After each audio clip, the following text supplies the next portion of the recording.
오늘은 상처적 체질에서 용서적 체질로 변화하기라고 하는 제목으로 함께 은혜를 나누겠습니다. 뭐라고요? 상처적 체질에서 용서적 체질로 변화하기. 어느 권사님께서 차곡차곡 돈을 모아두셨습니다. 그리고 그 돈을 누군가에게 돌려주었죠. 오래전에 신세를 졌던 분인데 그 성도분을 꼭 찾아서 돈을 돌려줘야겠다 마음은 있었습니다. 그러나 왕래가 끊겼고 또 소식도 끊겼습니다. 이미 소식도 끊어졌으니까 그 돈 돌려주지 않아도 누가 뭐라고 할 것 없는데, 그것이 권사님에게는 평생 짐이 되어서 틈틈이 돈을 모아두셨다가 결국은 찾아서 그 돈을 갚으신 것이죠. 그 권사님의 마음은 얼마나 홀가분했을까요? 몸의 체중은 제가 몰라도 그 영혼의 체중은 얼마나 가벼워졌을까, 그런 생각을 하게 됩니다. 2주 전에 우리 수요일에 영적 성장의 파노라마, 믿음과 또 믿음의 행함에 대한 이야기를 나눌 때에 우리 고근옥 전도사님께서 자신의 어머님 되시는 권사님 이야기를 잠시 내비쳐 주셨습니다. 믿음이라고 하는 것, 삶으로 고백되어지는 것이죠. 실천되어지는 것입니다. 그 권사님의 아름다운 모습이 정말 믿음이 무엇인지를 제게도 알려주었습니다. 제가 그 이야기가 참 감동적이어서 저희 어머니에게, 어머니 혹여 예전에 빚진 것 있는데 최근에 갚으신 경우가 있습니까? 그랬더니 그런 적이 없다고 그러시더라고요. 그래서 아름다운 간증이 우리 어머니에게도 좀 있으면 좋겠다, 그런 생각을 했습니다. 그런데 그 주에 어느 한 성도님과 통화를 나누었는데 그 성도님께서 얼마 전에 자신에게도 그와 같은 일이 있었다고 고백하셨습니다.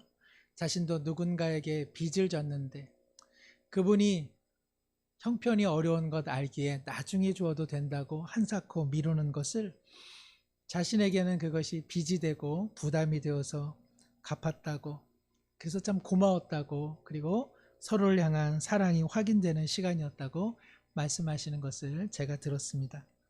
그 성도님도 얼마나 마음이 가볍고 영혼의 체중이 얼마나 홀가분해졌겠습니까?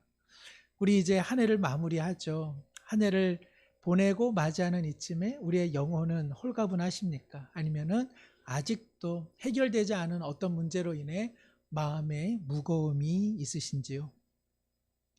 오늘 함께 읽은 부분은 예수님께서 주님의 기도문이라고 하는 주기도문, 어떻게 기도해야 됩니까? 라고 하는 제자들의 질문에 말씀해 주신 내용입니다. 하늘에 계신 우리 아버지여, 이름이 거룩히 여김을 받으시오며 나라가 임하시오며 뜻이 하늘에서 이루어진 것 같이 땅에서도 이루어지도록 기도해라.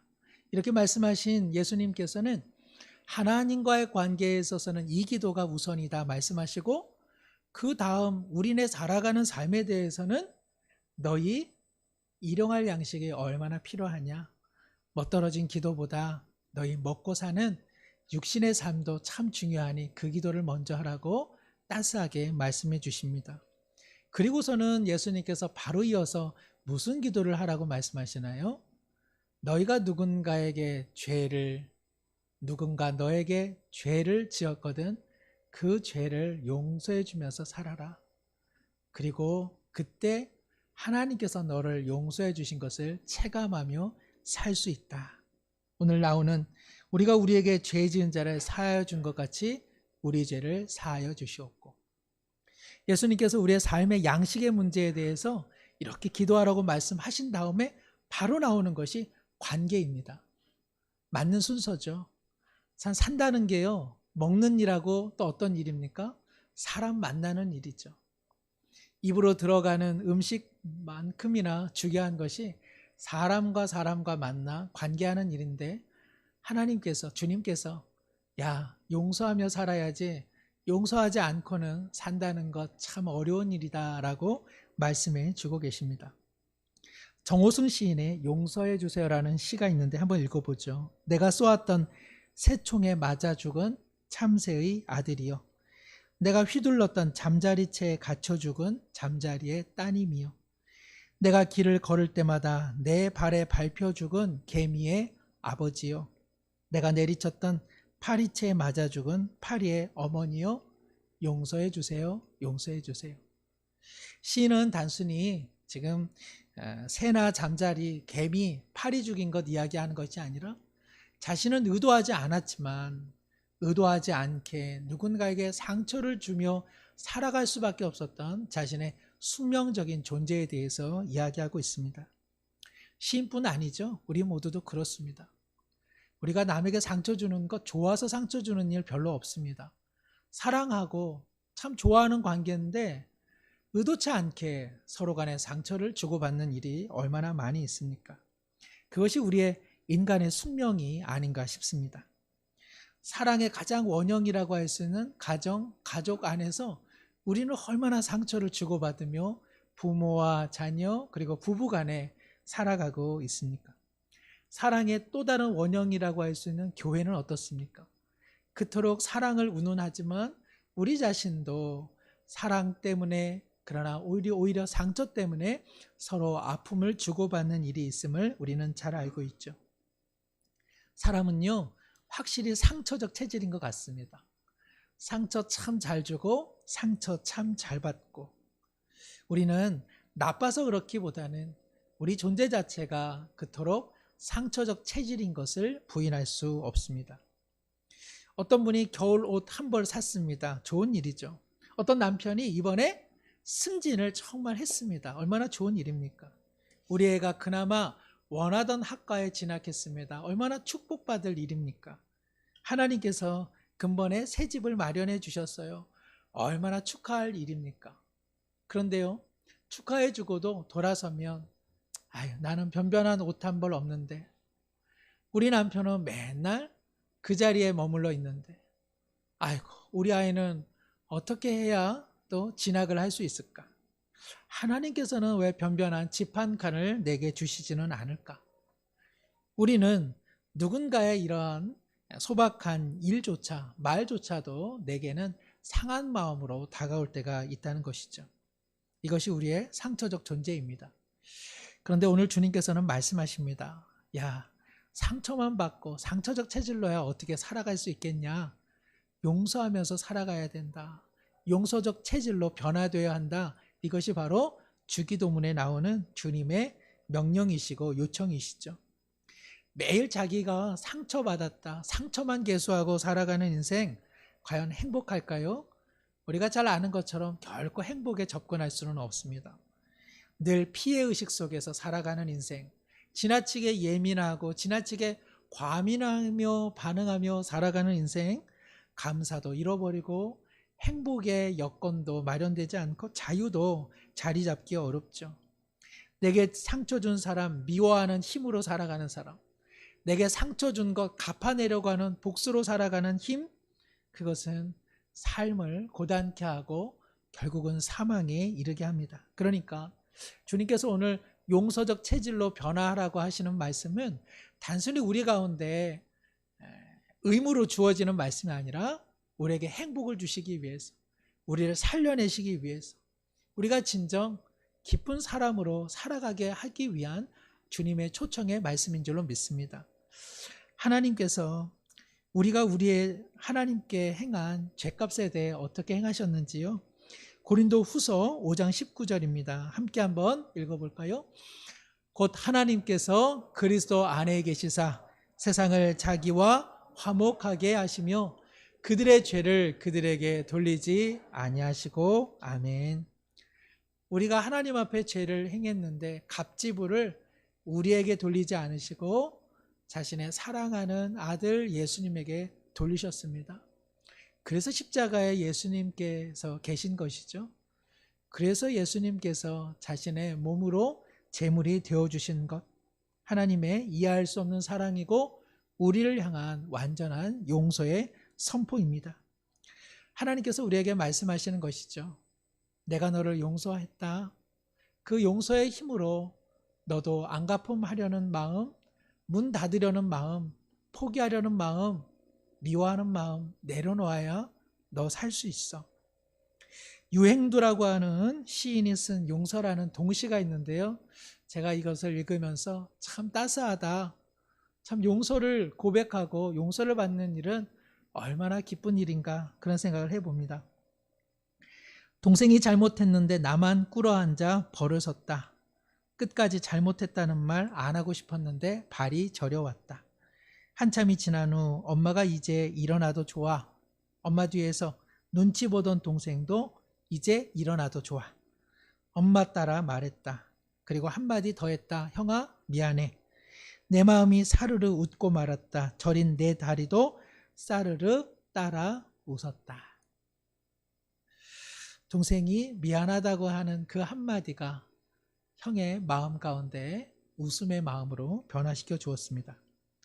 오늘 마태복음에 기록된 이 주기도문에 나오는 우리가 우리에게 죄 지은 자를 사하여 준 것 같이 우리 죄를 사하여 주시옵고라고 할 때 이 죄는요, 우리가 생각하는 어떤 죄라기보다는 갚아야 될 빚이라고 하는 헬라어 단어를 갖고 있습니다. 그러니까 누가 누군가에게 혹은 너에게 누가 돈을 갚아야 되고 빚을 갚아야 되거든, 그거 탕감해 주어라. 하나님께서 너의 빚을 탕감해 준 것처럼. 그래서 바로 이 용서, 이것은 하나님의 마음입니다. 저는 초등학교 2학년 무렵에 아버님께서 갑작스레 돌아가셨는데 그야말로 가난하게 되었죠. 더군다나 빚도 많이 남겨두셨습니다. 그 빚을 받으러 나흘이 멀다 하고 저희 집에 찾아오신 어느 한 분을 어머니는 저와 누나에게 고모라고 불러라 이렇게 이야기했습니다. 그 고모라는 분도 살기 어려웠겠지만 빚을 받아내기 위해 살기 어린 모습, 살기 어린 말을 하실 때마다 야, 이분이 고모는 아니겠구나 하는 생각을 가졌습니다. 저는 지금도 이 고모라는 호칭에 대해서 매우 부정적이고 무거운 마음을 갖습니다. 혹시 이곳에 고모가 계시면 저에게 고모라는 사실을 말씀하지 말으시기를 바랍니다. 저희 누나를 저희 아이들이 뭐라고 부를까요? 고모라고 부르거든요. 저는 지금도 사실은 야, 이모라고 좀 부르면 좋겠다 그런 생각을 갖습니다. 고모라는 말 속에는 언제나 유년의 그분이 떠오르기 때문에 그러하죠. 어머니께서 수년이 지난 후에 결국에는 그 돈을 여차여차해서 갚으셨습니다. 얼마나 기뻤는지 모릅니다. 어린 시절에 정말 제 생일날보다 그 어떤 날보다 얼마나 기뻤는지 모릅니다. 학교에 갔다 돌아왔을 때 월세 방문 앞에 네 엄마 좀 기다려야겠다 문 열라고 하셨던 그분을 다시는 보지 않는 지금도 너무나 행복합니다. 빚을 진다는 것, 그리고 빚을 갚아내는 것, 빚을 받아내는 것, 참 불쾌한 일이고 서로의 관계를 악화시키는 일이 되는 것이죠. 하나님께서 말씀하십니다. 누군가 너에게 큰 빚을 졌는데 그 빚을 갚지 못할 것 같거든. 그 빚을 탕감해 주어라. 더 이상 받아내려 하지 말아라. 누군가 너에게 깊은 상처를 주었니? 근데 그 사람이 그 상처를 갚아낼 재간이 없어 보이지? 그러면 이제 그 사람 내 마음에서 풀어주어라. 그래야 너가 살 수 있다. 용서라는 말이 그렇습니다. 신약성경 헬라어에서 용서라는 말은요, 풀어주다라는 뜻을 갖고 있습니다. 새 장에 갇힌 새를 풀어놓아주는 것, 우레에 갇힌 그 누군가를 이제는 놓아주는 것, 그것이 용서입니다. 누군가에게 상처받고 누군가에게 받을 빚이 있으면 어떻습니까? 그 사람 내 마음 우리 속에 꽁꽁 묶어두죠. 가두어둡니다. 그리고는 사정없이 저주하고 나쁜 사람이라고 이야기해 주죠. 그런데 오늘 주님께서는 풀어주라고 말씀하고 있습니다. 더 이상 상처적 체질에서 머물러서는 삶을 살아갈 수 없으니 용서적 체질로 변화하라고 말씀하고 있는 것입니다. 그래서 예수님께서 주기도문에 일용할 양식을 구하라 말씀하신 후 바로 용서를 기도하라고 이야기하고 계시는 것이죠. 1973년에 개봉된 빠삐용, 이 빠삐용은 나비를 뜻하는 불란서 말인데 영화의 실존 인물인 앙리 샤르에르라고 하는 사람의 별명이기도 합니다. 그는 실제로 1930년 24살 어느 새벽 시간에 작은 술집에서 술을 마시고 있었는데 근처 여관에서 살인사건이 일어납니다. 그 현장 근처에 있었다는 이유 하나만으로 그는 용의자로 지목되었고 공명심에 불타오르던 한 젊은 검사로 인해 그리고 거짓 증인들로 인해서 그는 감옥에 수감되게 되는 것이죠. 그는 스스로 탈옥하기까지 13년간 감옥에서 고진무초와 그리고 고난과 그리고 탈옥과 그리고 위기의 순간들 직면하게 됩니다. 탈옥을 감행하고 또 소위 악마의 섬이라고 그 상어떼가 우글우글거리는 그곳에서조차 그가 탈옥할 수 있었던 힘은 무엇일까요? 보복입니다. 복수. 내가 이 검사와 그리고 이 거짓 증인들을 반드시 처단하겠다라고 하는 그 힘이 그로 하여금 탈옥을 감행하게 한 것이죠. 영화는 그가 탈옥함으로써 끝나지만 실제 이야기는 어떻게 될까요? 탈옥 이후도 그는 정말 비참한 삶을 삽니다. 남아메리카 밀림 속으로 그는 은신처를 삼는데 그가 만난 가장 무서운 맹수는 동물이 아니라 사람이었습니다. 이 앙리 샤리에르는 그곳에서도 또 사람들로 인해서 상처와 그리고 죽음의 위기에 직면하게 됩니다. 범죄 시효가 만료되는 61세에 그는 정말 36년여 만에 자신의 고국인 프랑스 그리고 파리로 돌아옵니다. 얼마나 감격적이겠습니까? 그러나 그는 감격에 도취할 수 없습니다. 그는 보복해야 되고 복수해야 되는 것이죠. 그러나 그는 8일 동안 밤낮에 걸친 번민 끝에 하나님 앞에 스스로 결단합니다. 하나님, 저는 제게 살인자의 누명을 씌운 이 사람들을 용서하기로 결정하겠습니다. 그리고 자신의 자서전 마지막 부분을 이렇게 기록합니다. 나는 하나님께 기도했습니다. 내가 복수를 포기한 대가로 주님 다시는 이러한 비극이 생기지 않게 해달라고 기도했습니다. 그리고 나는 나 자신에게 이렇게 말해 주었습니다. 친구여, 내가 이겼다. 너는 자유롭고 사랑받는 미래의 사람으로 다시 서게 되었다. 내가 복수하려던 자들이 어떻게 살고 있는지 더 이상 알려고도 하지 말라. 그들은 이미 과거의 한 부분이 되었을 뿐이다. 너는 드디어 여기에 서 있다. 마치 기적처럼. 그리고 너는 지금 확신하고 있다. 이 일에 관계된 모든 사람들 가운데 유일하게 행복한 사람은 오직 너라는 사실 말이다. 어느 목사님에게 왔던 이메일 내용인데요. 캐나다에 사는 한 분이 큰 사기를 당했습니다. 사기는 누가 칩니까? 모르는 사람이 많이 치기보다는 절친들이 많이 치죠. 친한 분들 있으면 조심하십시오. 참 자신과 그 외딴 외지에서 친하게 지내던 한 분이 자신의 가게가 참 매출이 좋다고 이익이 잘 난다고 이번에 한번 경영해 보라고 권리금까지 요청하면서 넘기더라는 것입니다. 기대하면서 인수를 했는데 며칠이 안 돼서 이것이 사기였음을 알게 된 것이죠. 판매가 전혀 안 되고 매출 이익이 전혀 없는 것이었습니다. 그런데 불현듯 자신도 그 마음이 들더라는 것입니다. 나도 이렇게 금전적 손실을 당할 수만은 없다. 누군가에게 나도 이 사람이 내게 행한 것처럼 나도 처분해야겠다. 그 마음이 들더라는 것이죠. 그러나 한켠에서는 하나님 믿는 사람으로서 내 그럴 수는 없지라는 마음이 들기 시작했습니다. 기도하면서 너무나 고통스럽지만 금전 손실을 스스로 감당하면서 문을 닫았습니다. 그리고 하나님을 신뢰하기로 결정한 것이죠. 경제적으로는 힘겨웠지만 놀랍게도 하나님께서 도우시리라 하고 한 그러한 믿음 그리고 평안이 이분에게 찾아왔습니다. 장을 보러 나갔는데요. 그 사람하고 마주쳤습니다. 자신은 그 사람을 이미 용서했기에 도리어 웃으면서 맞이했는데 그 사기친 사람은 비굴한 표정으로 도망치듯 사라지더라는 것이죠.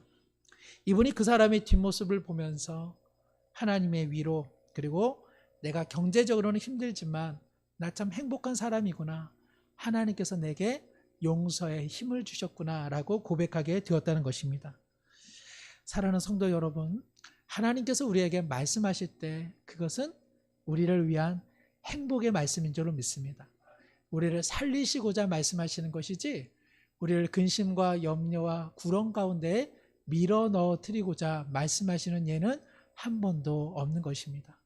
주님의 말씀에 순종할 수 있는 이유는 주님께서 우리에게 복을 주시려고 하시는 말씀이기 때문에 그러하죠. 그러므로 용서하라고 말씀하시는 것, 우리를 살리시기 위한 하나님의 복된 말씀인 줄로 믿습니다. 그럼에도 불구하고 용서에 대해 우리가 머뭇거리게 되는 몇 가지 이유가 있죠. 그중 하나는요, 내가 그 사람 용서하면 그 사람이 자기가 잘한 줄 알고 그렇게 생각할까 봐 그 염려가 있습니다. 저도 이 말씀 생각하면서 제가 몇 사람을 아직 용서하지 못하고 있는데 그 이유가 바로 그것입니다. 내가 이 사람을 용서하는 순간 그 사람이 자신이 아무 잘못도 안 한 걸로 착각할 것 같은 그 마음 때문에 저도 용서를 잘 못하겠습니다. 그러나 용서한다는 것은요, 내가 용서함으로 그 사람이 옳다고 하는 증명을 해주는 것이 아닌 것이죠. 죄는 죄이고요, 빚은 빚이고 악은 악입니다. 오늘 주기도문에 우리가 우리에게 죄 지은 자라고 오늘 주님은 말씀하고 있습니다. 그래, 너에게 상처 준 것, 너가 피해 입은 것, 너에게 갚지 못한 그 빚, 그거 죄야, 그거 악이야. 그러므로 어떤 사람을 용서한다는 것은 죄가 아니라고 말하는 것, 그것은 아닙니다. 값싼 용서 없습니다. 용서라고 하는 거 쉽지 않죠. 우리는 그 부분을 다 말씀드릴 수는 없지만 요셉과 그의 형제들의 이야기를 통해서 확인해 볼 수 있습니다. 요셉은 값싸게 용서하지 않았습니다. 그 형들도 값싸게 용서받지 않았습니다. 요셉은 정말 긴 시간을 두고 자신의 지난날 형들로부터 당했던 아픔과 그런 용기 있게 직면했습니다. 그리고 그 형들로 하여금 자신들이 저지른 과오와 그 무책임한 행동이 무엇이었는지를 뼈저리게 보게 했습니다. 그런 시간 속에서, 그런 직면 속에서 참다운 용서는 만들어진 것입니다. 그러므로 용서라고 하는 것은 시간이 필요하고요, 그리고 가해한 사람의 죄의 고백을 필요로 하는 것이죠. 그러기에 누군가에게 고통받은 사람에게 왜 용서하지 않냐고 말하지 않아야 합니다. 상처받은 사람 아직 눈물 흘리고 있는데 그 얼굴에다 대놓고 왜 예수님 믿는 사람이 용서하지 않냐고 말하면 그것은 몇 번 죽이는 일인가요? 2번 죽이는 일이 되는 것입니다. 피해를 당해 마음의 서름이 여전한데 왜 예수님 믿으면서 용서도 하지 않냐고 다그치기 시작하면 이 사람이 설 자리가 없게 되는 것이죠. 그럴 때는 얼마나 힘드냐고, 얼마나 아프냐고, 얼마나 상처가 깊냐고 함께 울어주고 보다듬어 주는 것만으로도 충분합니다. 사실 국가나 사법부가 해야 될 일이 이것이죠. 가해자에게 마땅한 징벌을 가함으로써 그로 하여금 죄를 인식하도록 해야 되는 것.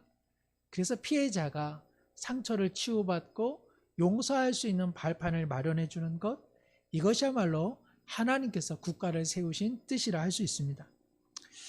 우리가 용서 마음 갖기 어려운 것 하나는요, 다른 하나는 내가 뭐 이 사람하고 용서해도 이제는 앞으로 관계할 일 없어. 나 이 사람하고는 친하게 지내고 싶은 마음 없어. 그래서 우리가 용서하지 못하는 경우도 종종 있습니다. 내가 용서는 하겠지만 이 사람 보면 옛날 그 일이 떠오를 것 같은데 어떻게 하지? 결론적으로 말씀드리면 용서와 신뢰 회복은 별개의 문제입니다. 어떤 한 인부가 공사 현장에서 일을 하는데 위에서 일하던 분이 망치를 떨어뜨렸습니다. 아래층에서 일하다 보니까 머리에 망치를 맞았죠. 병원에 입원했습니다. 2층에 있던 그 인부분이 오셔가지고 미안하다고 이야기를 합니다. 괜찮다고 용서합니다. 다시 공사 현장에 나갑니다.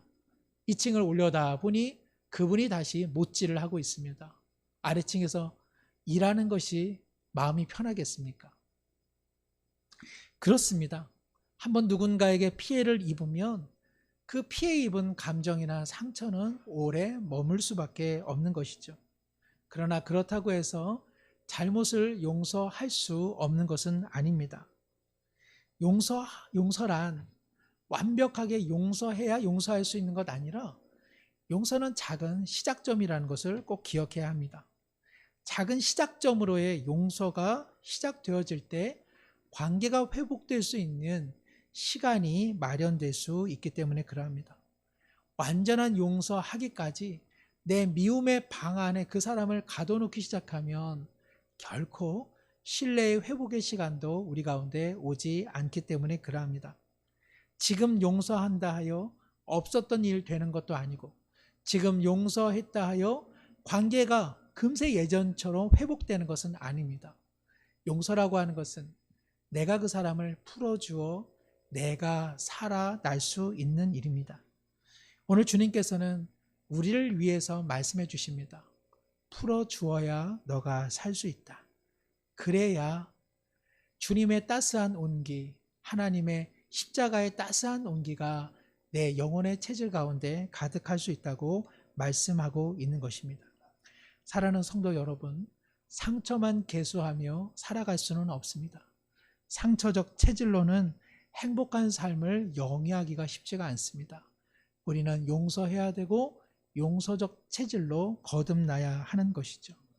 하나님은 우리를 매 순간 용서하고 계시지 않습니까? 우리가 회개하여 하나님께서 우리를 용서하시는 것이 아닙니다.